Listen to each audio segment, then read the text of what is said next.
Hello दोस्तों, welcome back to my channel. Friends, आज के मैं अपने इस वीडियो में आप लोगों को प्रबोधनी एकादशी, जिसको देवउठनी एकादशी के नाम से भी जाना जाता है, मैं आप सब लोगों को इसकी कथा सुनाऊंगी। तो ये एकादशी कार्तिक मास की शुक्ल पक्ष में मनाई जाती है। इस एकादशी की कथा में युधिष्ठिर बोले कि हे कृष्ण, कार्तिक मास के शुक्ल पक्ष की एकादशी का क्या नाम है तथा इसका क्या महत्व है, कृपया बताइए। तब भगवान श्री कृष्ण बोले कि हे राजन, इस बारे में एक बार नारद जी ने सृष्टि रचयिता ब्रह्मा जी से पूछा था कि हे पितामह, धर्म कर्म में लगाने वाले भगवान जिस एकादशी को जागते हैं, उस प्रबोधनी एकादशी की महिमा आप मुझे बताइए। उस समय ब्रह्मा जी ने जो कुछ बतलाया था वह मैं तुमसे कहता हूँ, ध्यान पूर्वक सुनो। ब्रह्मा जी ने कहा कि हे नारद, प्रबोधनी एकादशी पापों का नाश करने वाली, पुण्य बढ़ाने वाली तथा मुक्तदायिनी है। सागर, नदी, अन्य तीर्थ आदि भी तभी फल प्रदाता होते हैं जब प्रबोधनी एकादशी। कार्तिक मास के शुक्ल पक्ष की प्रबोधनी एकादशी के व्रत का फल 1000 अश्वमेघ यज्ञ व 100 राजसूय यज्ञ के फल जितना होता है। जो पदार्थ त्रिभुवन में भी अनुपलब्ध है, वह प्रबोधनी एकादशी का व्रत करने से सहज ही मिल जाता है। हे नारद, इस दिन संध्या काल में भोजन करने से 1 जन्म के, रात्रि में भोजन करने से 2 जन्मों के और पूरे दिन व्रत करने से 7 जन्मों के पापों का नाश हो जाता है। इस एकादशी के व्रत का प्रभाव ऐसा है जिससे सुमेरु पर्वत जैसे पापों का क्षण मात्र में नाश हो जाता है। जो मनुष्य इस एकादशी का व्रत बड़े मनोयोग्य व श्रद्धा भाव से करता है, उसे पूरे फल की प्राप्ति होती है। जो मनुष्य मन ही मन ऐसा निश्चय करता है कि मैं प्रबोधनी एकादशी का व्रत करूंगा, तो उसके 100 जन्मों के पापों का नाश हो जाता है। जो मनुष्य इस एकादशी के समय रात्रि में जागरण करता है, उसकी पिछली और आगे आने वाली 10,000 पीढ़ियां भगवान विष्णु के धाम में वास करती हैं।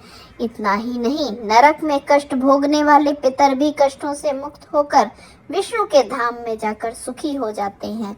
इसके व्रत से ब्रह्म हत्या जैसे पाप भी नष्ट हो जाते हैं। इस एकादशी का व्रत करने वाले के घर में सभी तीर्थों का वास होता है। जो इस व्रत को करता है वह योगी, तपस्वी व इंद्रिय जित होता है, क्योंकि यह एकादशी भगवान विष्णु को अतिशय प्रिय है। इस दिन जो मनुष्य जप तप होम करता है, उसे अक्षय फल प्राप्त होता है। इस दिन भगवान का पूजन करने से बालपन, यौवन, बुढ़ापे में किए गए पापों का नाश हो जाता है। रात्रि जागरण से सूर्य ग्रहण के दिन किए गए तीर्थ स्नान से 1000 गुना अधिक फल मिलता है। हे नारद, इस दिन भगवान विष्णु का पूजन करना चाहिए। जो मनुष्य कार्तिक मास में धर्म को अपनाकर अन्न नहीं खाता, उसे चंद्रायण व्रत का फल मिलता है। कार्तिक मास में भगवान दानादि से उतने अधिक प्रसन्न होते हैं जितने अधिक शास्त्र पठन व श्रवण से होते हैं। इस मास में जो मनुष्य भगवान की कथा पढ़ता व सुनता है, उसे 100 गायें दान करने का पुण्य प्राप्त होता है। और जो अपने ही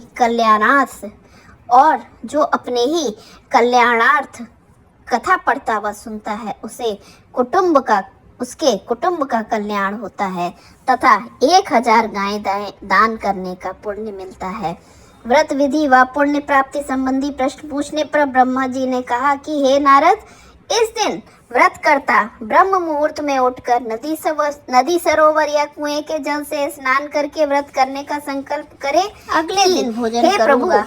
आज मैं निराहार रहकर फिर वह भगवान विष्णु का पूजन करे, रात्रि में जागरण करे, मुक्त भाव से भगवान को धूप, दीप, पुष्प, फल अर्पित करे, शंख के जल से अर्घ्य दे। ऐसा करने वाले को तीर्थादि से भी 100 करोड़ गुना अधिक फल की प्राप्ति होती है। इस एकादशी के दिन भगवान विष्णु का पूजन करने वाले के सामने इंद्र भी करबद्ध हो जाते हैं। इस दिन बेलपत्र से भगवान का पूजन करने वाले को मोक्ष मिलता है। जो मनुष्य तुलसी पत्र से पूजन करता है उसके 10,000 जन्म के पाप नष्ट हो जाते हैं। तुलसी के दर्शन, स्पर्शन, रोपण, ध्यान व सेवन से 1000 करोड़ युगों तक भगवान के घर वास मिलता है। कदम्ब पुष्प से भगवान अति प्रसन्न होते हैं। गुलाब के पुष्प से भगवान विष्णु का पूजन करने से मोक्ष की प्राप्ति होती है।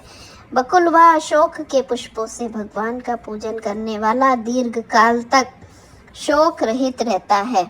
जो मनुष्य भगवान विष्णु व का पूजन लाल व सफेद कनेर के पुष्पों से करता है उस पर भगवान की कृपा बनी रहती है। जो मनुष्य दुर्बादल धूप से भगवान का पूजन करता है उसे 100 गुना अधिक पूजन का फल प्राप्त होता है।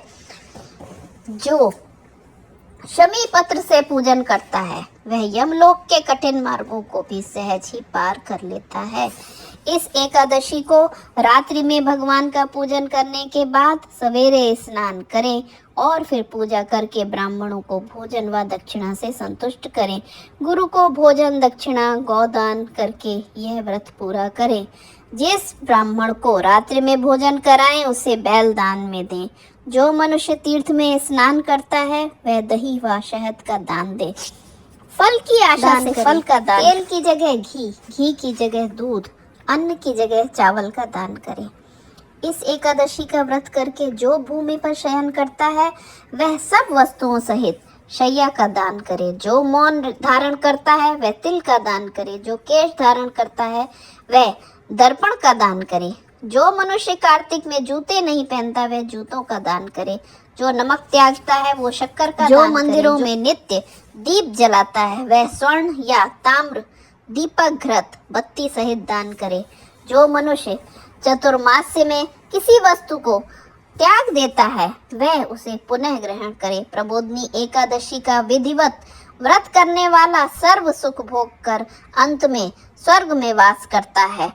जो मनुष्य चतुर्मास को निर्विघ्न संपन्न करता है वह जन्म मरण से मुक्त हो जाता है। जिसका यह व्रत खंडित हो जाता है वह नरकगामी होता है। इस एकादशी के महात्म्य को पढ़ने व सुनने से अनेक गायों के दान का फल मिलता है। तो दोस्तों, ये थी एकादशी के व्रत की कथा और एकादशी व्रत करने से हमको कैसे पुण्य की प्राप्ति होती है। तो दोस्तों, अगर आप लोगों को ये कथा पसंद आई हो तो अब ज़्यादा से ज़्यादा लोगों में शेयर करें। हरे कृष्णा।